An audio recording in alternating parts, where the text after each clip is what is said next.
આમ તો તેઓ મિત્રો હતા, આમ તો તેઓ ભારતીય જનતા પાર્ટીના સાથી કાર્યકર હતા, પણ સમય જતાં અંતર વધ્યું અને પછી બંને અલગ થઈ ગયા।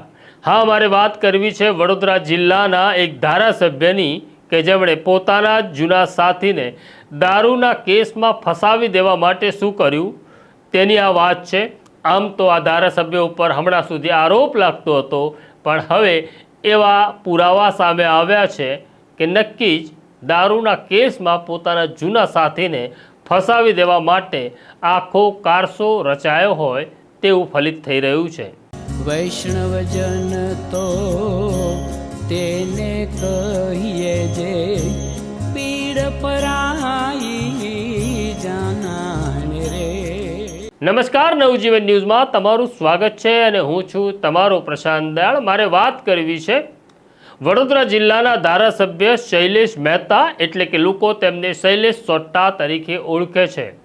શૈલેષ સોટ્ટાનો તેમના વિસ્તારમાં વડોદરા શહેરમાં દબદબો છે, કારણ કે વર્ષો જૂના કાર્યકર છે, વર્ષો જૂના ધારાસભ્ય છે અને આક્રમક શૈલીમાં તેમને કામ કરવાની ટેવ છે, જેનાથી લોકોનું સારું પણ થાય છે તેની ના નથી।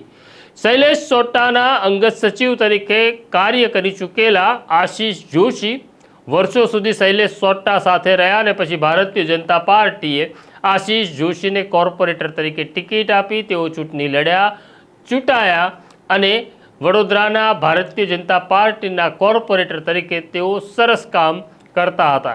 પછી વડોદરામાં એક ઘટના ઘટે છે। ઘટના એવી હતી કે હરણી બોટકાંડ થાય છે। શાળાના પ્રવાસે આવેલા બાળકો બોટમાં બેસે છે, બોટ પલટી મારે છે, જેમાં 12 બાળકો, 2 શિક્ષિકાના મોત થાય છે।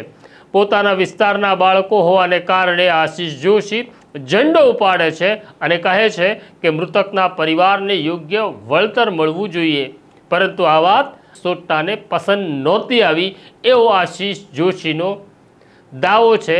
આશીષ જોશીનો આરોપ એવો છે કે શૈલેષ સોટ્ટા અને હરણી બોટકાંડના આરોપીઓને મિત્રતા હતી, નજીકનો સંબંધ હતો, એટલે તેઓ તેને રાજકીય રક્ષણ પૂરું પાડી રહ્યા હતા। આ સમગ્ર મામલે જે કોઈ સંડોવાયેલા છે, અધિકારીઓ, પદાધિકારીઓ, બધાની સામે પગલાં લેવામાં આવે એવી આશીષ જોશીની માગણી હતી। આશીષ જોશીના બોલકા ઉગ્ર સ્વભાવને કારણે ભારતીય જનતા પાર્ટીના નેતા ભીસમાં આવી ગયા હતા અને આખરે તેમને પાર્ટીએ સસ્પેન્ડ કરી દીધા હતા। હવે ભારતીય જનતા પાર્ટી સાથે તેમનો નાતો તૂટી ગયો હતો। સ્થાનિક સ્વરાજની ચૂંટણી આવે છે અને આશીષ જોશી ભાજપ સાથે છેડો ફાડી કોંગ્રેસમાં જાય છે અને કોંગ્રેસની ટિકિટ ઉપર તેઓ ઉમેદવારી કરી રહ્યા હતા। જ્યારે આશીષ જોશી ચૂંટણીનો પ્રવાસ અને પ્રચાર કરી રહ્યા હતા ત્યારે એક સમાચાર આવે છે કે છોટા ઉદેપુરના સંખેડા પાસે દારૂ ભરેલી કાર પકડાય છે અને દારૂ લઈ આવનાર પ્રમોદ પાંડે નામનો ડ્રાઈવર પોલીસને નિવેદન આપે છે કે આ દારૂ હું આશીષ જોશી માટે લઈ જતો હતો। ત્યારે આશીષ જોશીએ આ ફરિયાદ નોંધાતાની સાથે જ આરોપ મૂક્યો હતો કે સમગ્ર ઘટનાની પાછળ શૈલેષ સોટ્ટા છે અને તે મને ફસાવવા માગે છે, મેં કોઈ દારૂ મંગાવ્યો નથી। ચૂંટણી પૂરી થઈ, પરિણામ જાહેર થયા। આશીષ જોશી જે ભાજપના કમળ ઉપર ચૂંટાતા હતા તે કોંગ્રેસના પંજા ઉપર પણ ચૂંટાયા અને ફરી વડોદરા મ્યુનિસિપલ કોર્પોરેશનના કાઉન્સિલર પણ બન્યા। આ દરમિયાન તે અમદાવાદના પ્રવાસે આવ્યા હતા ત્યારે અમદાવાદ પોલીસ તેમની અટકાયત કરે છે, સંખેડા પોલીસને જાણ કરે છે અને તેમને સંખેડામાં ધરપકડ કરવામાં આવે છે। આશીષ જોશી અને તેમના વકીલનો આરોપ એવો હતો કે જે પ્રમોદ પાંડે દારૂ સાથે પકડાયો તેને બીજે દિવસે જામીન મળે છે, પરંતુ જ્યારે આશીષ જોશીને કોર્ટમાં રજૂ કરવામાં આવ્યા ત્યારે છોટા ઉદેપુર પોલીસે કહ્યું આ ગંભીર મામલો છે, ગુનાહિત કાવતરું છે અને ગુનાહિત કાવતરાની નવી કલમ ઉમેરવામાં આવે છે, જેના કારણે આશીષ જોશીને રાજપીપળાની જેલમાં મોકલી દેવામાં આવે છે। આશીષ જોશી અને તેમનો પરિવાર સતત શૈલેષ સોટ્ટા સામે આરોપ મૂકી રહ્યો હતો કે આ ઘટનાક્રમ શૈલેષ સોટ્ટાની સૂચના પ્રમાણે થયો છે, પણ તેના કોઈ પુરાવા નહોતા, પરંતુ હવે એ પુરાવા હાથ લાગ્યા છે। આ પ્રમોદ પાંડે કોણ છે પહેલાં એ જાણી લઈએ। પ્રમોદ પાંડે એ લિસ્ટેડ બુટલેગર છે, જેની સામે છોટાઉદેપુરમાં અનેક દારૂની ફરિયાદ થયેલી છે। ત્યાર પછી એક એવી તસવીર સામે આવી છે જે તમને સ્ક્રીન ઉપર દેખાઈ રહી છે.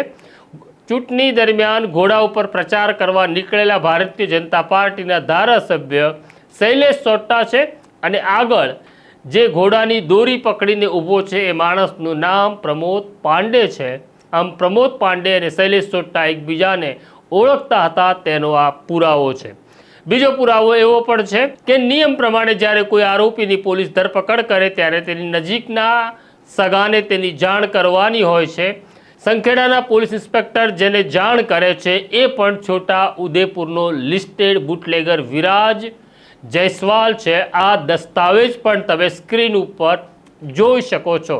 આમ અત્યાર સુધી આશિષ જોશી જે આરોપ લગાડી રહ્યા હતા શૈલેષ સોટા સામે તેના હવે પુરાવા મળી રહ્યા છે. અહીંયા સવાલ પોલીસ ઉપર પણ ઉઠી રહ્યો છે કે શૈલેષ સોટા રાજકીય હિસાબ જો પૂરો કરવા માંગતા હતા આશિષ જોશી સાથેનો તો તેનો હિસ્સો છોટા ઉદેપુર પોલીસ કેમ બની ગઈ અને રાજકારણ આટલા સ્તરનું નીચું જાય એક સમયના સાથી સાથે સંબંધ ન રહે તો વાંધો નહીં, પરંતુ બિલો ધ બેલ્ટ જ્યારે વાર કરવામાં આવે ત્યારે અફસોસ પણ થાય, નિરાશા પણ થાય અને લાગે આટલા નીચલા સ્તરની રમત આપણે રમી રહ્યા છીએ. સવાલ અહીંયા શૈલેષ સોટાનો નથી, સવાલ એવો છે જેવી પ્રજા છે તેવો આપણો પ્રતિનિધિ છે. બસ બધે જ માણસાઈનો દુકાળ પડ્યો છે તો ફરિયાદ હવે કોની સામે છે? આ સ્ટોરી અંગે તમારે શું કહેવું કોમેન્ટ બોક્સમાં જરૂરથી લખજો. અમારી સાથે વાત કરતા રહેજો. અત્યારે મને મારા સાથી સોનુસિંહ સોલંકીને રજા આપો. આવીશ પાછો નવી વાત લઈ નવા વિષય સાથે. ત્યારે આઇકોન તો દબાવી દો. નમસ્કાર.